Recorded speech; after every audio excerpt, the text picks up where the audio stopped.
नमस्कार प्यारे बच्चों, आज के इस महत्वपूर्ण क्लास में आप सभी प्यारे स्टूडेंट का बहुत बहुत स्वागत है। आशा करता हूं आप सभी प्यारे स्टूडेंट बहुत ही अच्छे से होंगे और आप सभी की एग्ज़ाम की तैयारी बहुत ही अच्छे से चल रही होगी।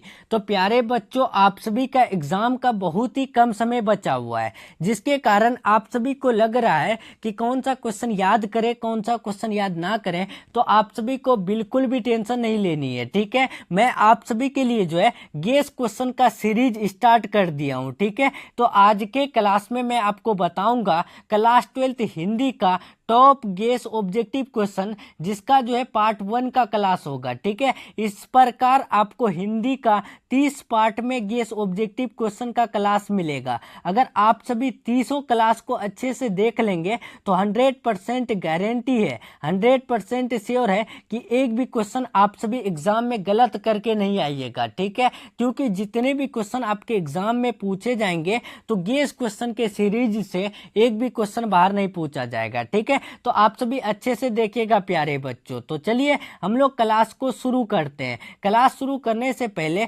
प्यारे बच्चों, अगर आप सभी को 100% एग्जाम में आने वाला ऑब्जेक्टिव और सब्जेक्टिव क्वेश्चन चाहिए तो आप इस नंबर में कॉल मैसेज करके ले सकते हैं। और चैनल से अगर नए जुड़ रहे हैं तो चैनल को सब्सक्राइब करके बेल आइकन प्रेस जरूर कर लीजिएगा। वीडियो पसंद आए तो वीडियो को लाइक करके अपने सभी यार दोस्तों में शेयर करने की कोशिश जरूर कीजिएगा, ठीक है। तो अब सभी प्यारे स्टूडेंट जो है अपना आंसर कमेंट बॉक्स में देते चलिएगा। हम फर्स्ट क्वेश्चन की तरफ लेके चलते हैं आप सभी को। देखिए फर्स्ट क्वेश्चन आपके स्क्रीन में है, पूछा गया है कि बालकृष्ण भट्ट का जन्म कब हुआ था। प्यारे बच्चों, बालकृष्ण भट्ट का जो जन्म हुआ था वो कब हुआ था? 23 जून 1843, 23 जून 1844, 23 जून 1845, 23 जून 1846।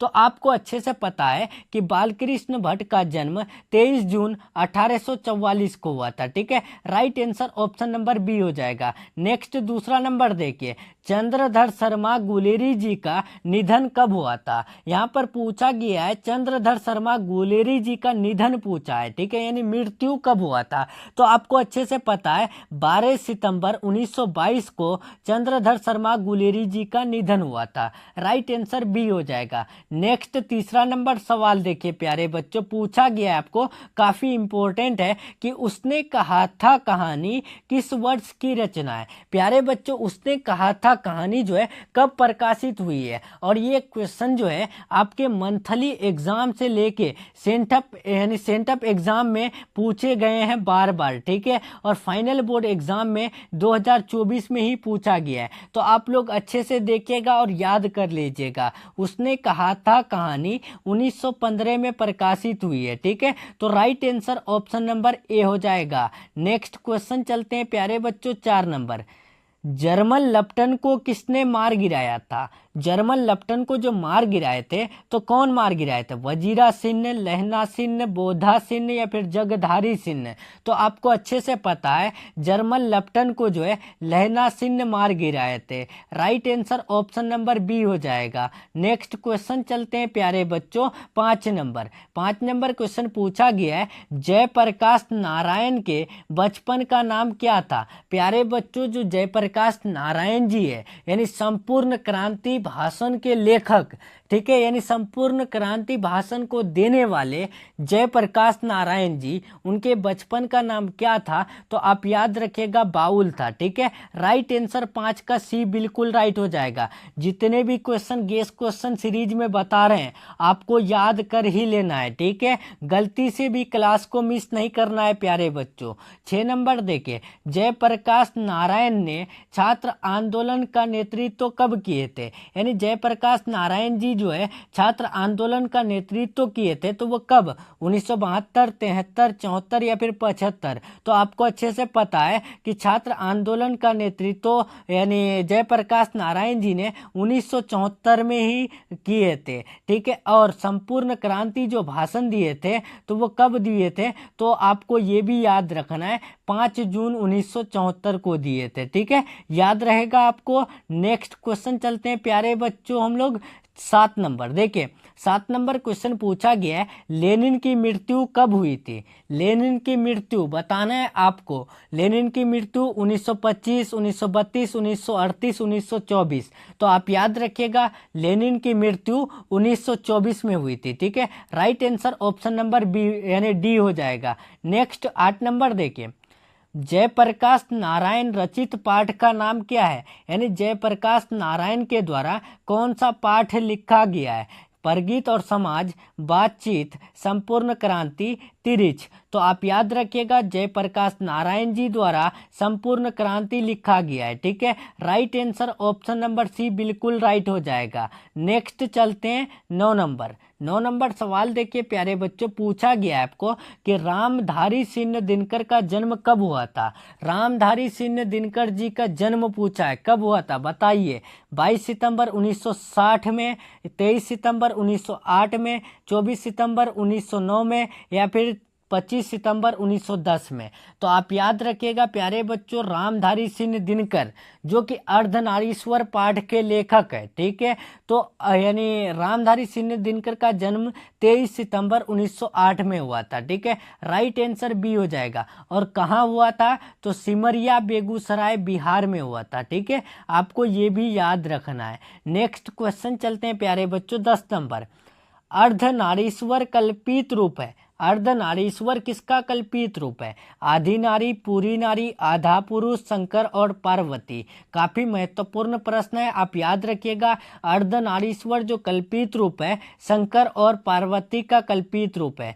सो right answer option number D हो जाएगा। नेक्स्ट 11 नंबर देखिए, पूछा गया है आपको, दिनकर जी के पिता का नाम क्या है? प्यारे बच्चों, दिनकर जी के पिता का नाम बताना है आपको। दीपक सिंह, प्रकाश सिंह, सूरज सिंह, रवि सिंह। इसका राइट आंसर क्या होगा?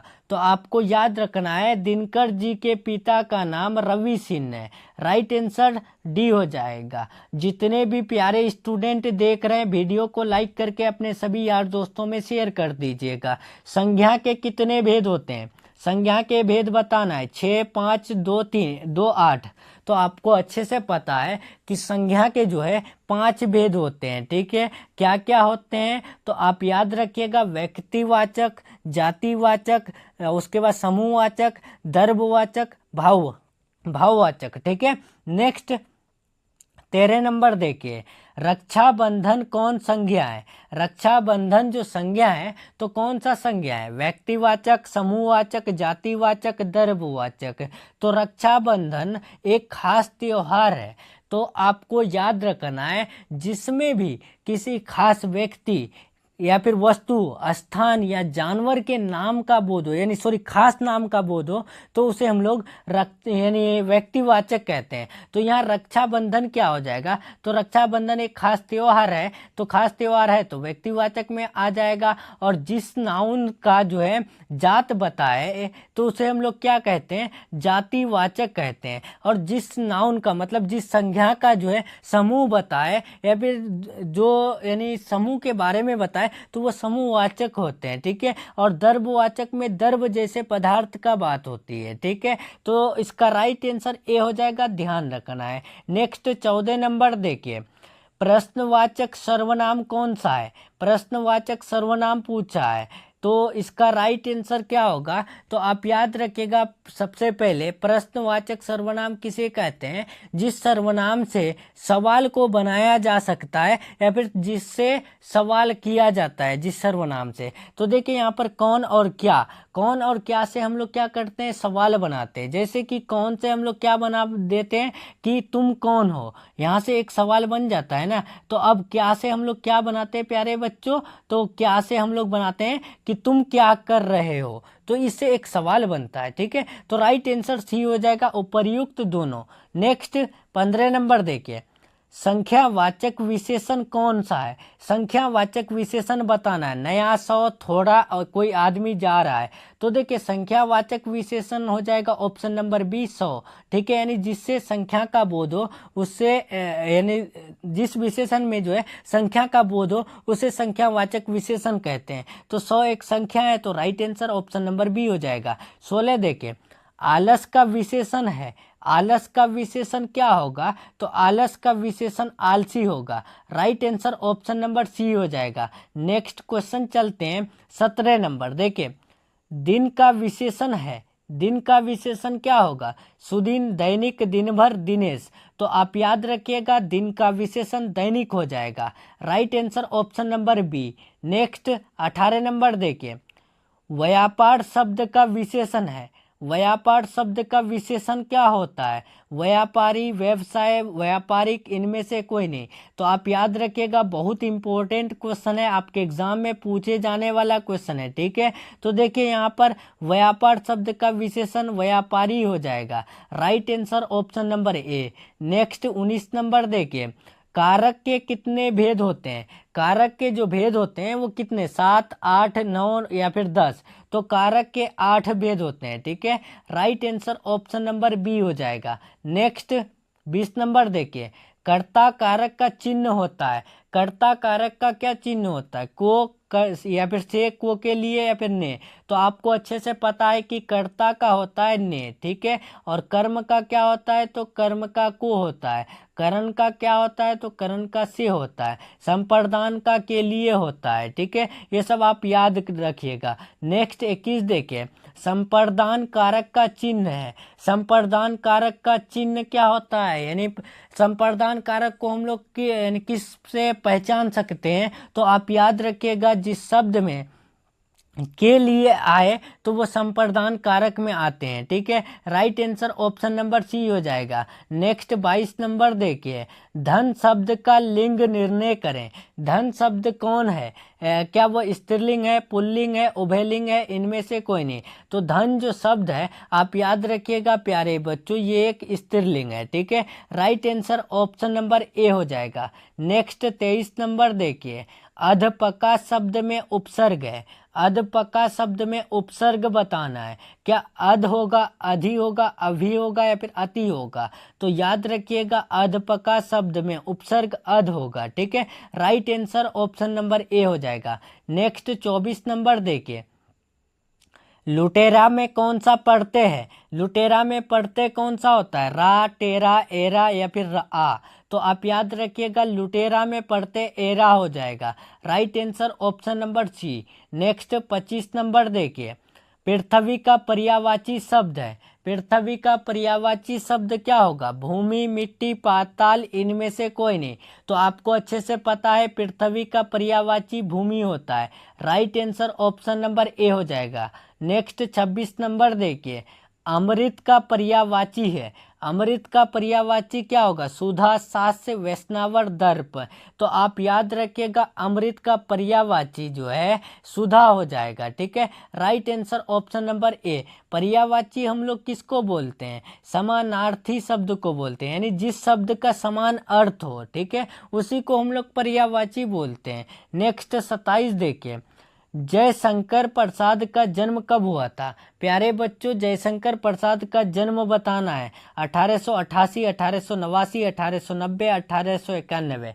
तो जयशंकर प्रसाद का जन्म 1889 में हुआ था। ठीक है, इसका राइट आंसर बी हो जाएगा। और जयशंकर प्रसाद जी किस पाठ के लेखक है? तो तुमुल कोलाहल कला के लेखक है। ठीक है, आप याद रखिएगा। नेक्स्ट 28 नंबर देखिए, भूषण की कविता इनमें से कौन है? बताइए, भूषण की कविता कौन है? हारजीत, या फिर कवित्त, या फिर उषा छप है? तो याद रखिएगा, भूषण की कविता कवित्त है। ठीक है, राइट आंसर बी हो जाएगा। नेक्स्ट 29 नंबर देखिए, चित्ररेखा किस कवि की रचना है? जो चित्ररेखा है ये किस कवि की रचना है? जायसी, सूरदास, तुलसीदास, या फिर नाभादास?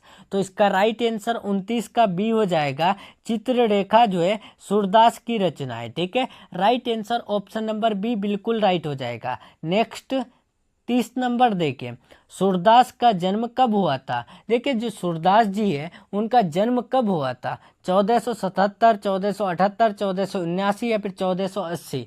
तो सूरदास का जन्म जो हुआ था, आप ध्यान रखिएगा, याद रखिएगा, काफ़ी इंपॉर्टेंट है। तो सूरदास का जन्म जो है 1478 में हुआ था। ठीक है, ये क्वेश्चन आपके एग्जाम में पूछे जाएंगे, आप याद रखिएगा। ठीक है, तो चलिए प्यारे बच्चों, यहाँ पर हम लोग का हिंदी का गेस ऑब्जेक्टिव क्वेश्चन का पार्ट 1 का क्लास कंप्लीट हो रहा है। ठीक है, क्लास कैसा लगा कमेंट में ज़रूर बताइएगा। इधर आपका पार्ट 2 का क्लास है, तो आप सभी को पार्ट 2 का क्लास कल मिलेगी। तो आप सभी प्यारे स्टूडेंट को क्लास कैसा लगा कमेंट में ज़रूर बताइएगा। वीडियो पसंद आए तो वीडियो को लाइक करके अपने सभी यार दोस्तों में शेयर कर दीजिएगा। और 100% लर्ने वाला नोट्स PDF के लिए इस नंबर में कॉल मैसेज जरूर कर लीजिएगा। नंबर है 7366865888। ठीक है, इस नंबर में कॉल मैसेज करके आप सभी 100% लर्ने वाला नोट्स PDF कोर्स ले सकते हैं। ठीक है, तो चलिए प्यारे बच्चों, मिलते हैं नेक्स्ट क्लास में नेक्स्ट टॉपिक के साथ। तब तक के लिए अपना ख्याल रखें, अपना स्टडी जारी रखें। Take care, thanks for watching.